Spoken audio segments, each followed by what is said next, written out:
Mount ബാറ്റന്റെ പ്രസിദ്ധമായ കലണ്ടറിലെ അവസാന താളുകൾ വേഗം അടർന്നുപോയി. അത്യുദ്ധാനം ചെയ്ത വൈസ്രോയിക്കും അദ്ദേഹത്തിൻ്റെ കീഴ്ജീവനക്കാർക്കും ഇന്ത്യയിലെ ബ്രിട്ടീഷ് ഭരണത്തിൻ്റെ ആ അന്ത്യദിനങ്ങൾ ഏറ്റവും ചൂടുപിടിച്ചവയായിരുന്നു. കലണ്ടറിലെ അപ്രത്യക്ഷമാകുന്ന ഓരോ താളും ഓരോ പ്രശ്നം വഹിച്ചിരുന്നതായി തോന്നി. വടക്കു പടിഞ്ഞാറ് അതിർത്തി പ്രവിശ്യയിൽ ഹിതപരിശോധന സംഘടിപ്പിക്കേണ്ടിയിരിക്കുന്നു. അതുപോലെ ആസാം തേയിലത്തോട്ടങ്ങൾക്കടുത്ത് സിൽഹൈറ്റിൽ ഒരു രണ്ടാം ഹിതപരിശോധനയും സ്വാതന്ത്ര്യത്തിൻ്റെ ആഘോഷ പരിപാടികൾക്കും ഏർപ്പാട് ചെയ്യേണ്ടിയിരിക്കുന്നു.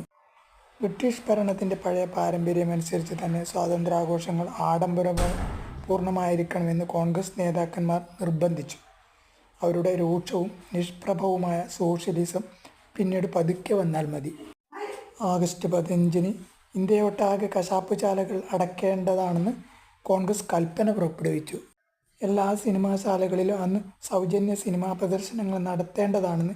ഡൽഹിയിൽ ഓരോ സ്കൂൾ കുട്ടിക്കും മിഠായിയും ഒരു സ്വാതന്ത്ര്യ മെഡലും കിട്ടും.